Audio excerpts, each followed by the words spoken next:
Hello friends, as such जैसे NEET का exam तो अब हो गया है एंड अब बहुत सारे लोगों को डाउट होगा कि हम आयुर्वेदा चूज़ करें, बीडीएस चूज़ करें या एमबीबीएस चूज़ करें, मतलब जैसे भी जिनके मार्क्स आए हैं उस हिसाब से। तो I am also a BMS student and as a BMS student हमें क्या प्रॉब्लम फेस करने पड़ते हैं और हमें क्या क्या देखना पड़ता है, उस हिसाब से मैं आपको बता सकती हूँ कि आप बीएमएस चूज़ करो या ना करो। जैसे आप बीएमएस में क्या है कि बहुत सारे ऐसे जो मिथ हैं लोगों ने बना रखे हैं, ठीक है।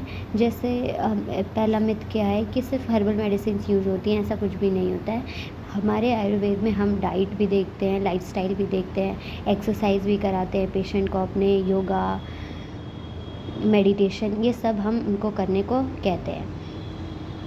और अगर हम बात करें तो ऐसा कहा जाता है कि जो भी मेडिसिन्स होते हैं हमारे आयुर्वेदा में वो सेफ़ होते हैं, लेकिन ऐसा जनरली नहीं होता है। बहुत सारे जो होते हैं, ऐसा हम नहीं कह सकते कि सारे ही सेफ़ होते हैं, कुछ के कुछ ना कुछ प्रॉब्लम्स होते ही होते हैं, ठीक है।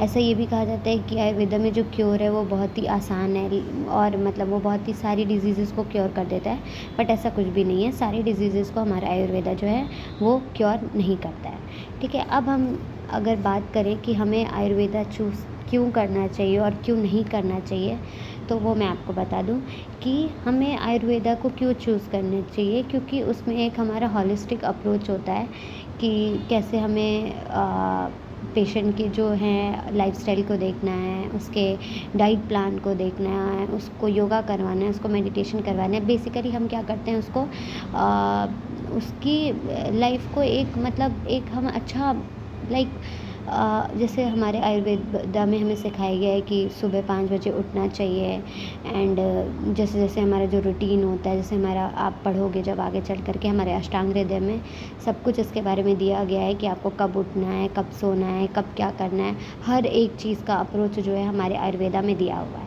ठीक है। तो ऐसा बिल्कुल भी नहीं है कि जो हमारा आयुर्वेदा है वो बहुत ख़राब है, बिल्कुल भी नहीं, मैं ऐसा बिल्कुल भी नहीं कहूँगी। हाँ, ऐसे बहुत सारे लोग हैं जो कि ये मानते हैं कि हमारा आयुर्वेदा जो है वो सिर्फ़ ऐसे एक मतलब एक एक परसेप्शन बना हुआ है सोसाइटी में कि आयुर्वेदा की कोई वैल्यू नहीं है। बट आप जब आओगे, उस पे जब काम करोगे, तब आपको पता चलेगा कि आयुर्वेदा जो है वो कितना इम्पोर्टेंट है, ठीक है। और मैं तो यही मानती हूँ यार कि सब आपके डेडिकेशन पे, आपके हार्ड वर्क पे, आपकी मेहनत पर डिपेंड करता है। अगर आप एमबीबीएस लेकर भी मेहनत नहीं कर रहे हो, नहीं निकाल पा रहे हो एग्ज़ाम, तो आप वैसे भी कुछ नहीं करने वाले हो, ठीक है।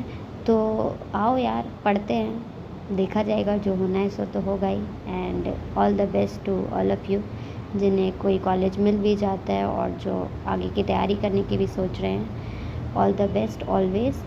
एंड बीएमएस कोई ख़राब चीज़ नहीं है।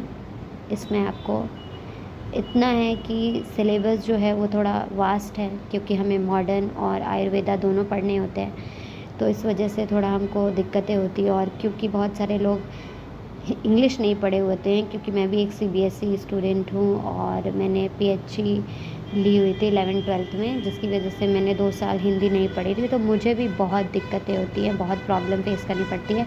बट अब जब मुझे 6 मंथ्स बीत गए हैं, तब मुझे पता चलता है कि जितना आयुर्वेदा ईज़ी है उतना मॉडर्न ईज़ी नहीं है, क्योंकि मॉडर्न में हमें बहुत सारी चीज़ें याद करनी होती हैं, बहुत सारी, लाइक उसका सिलेबस तो आपके लिए मतलब बहुत ही वास्ट है।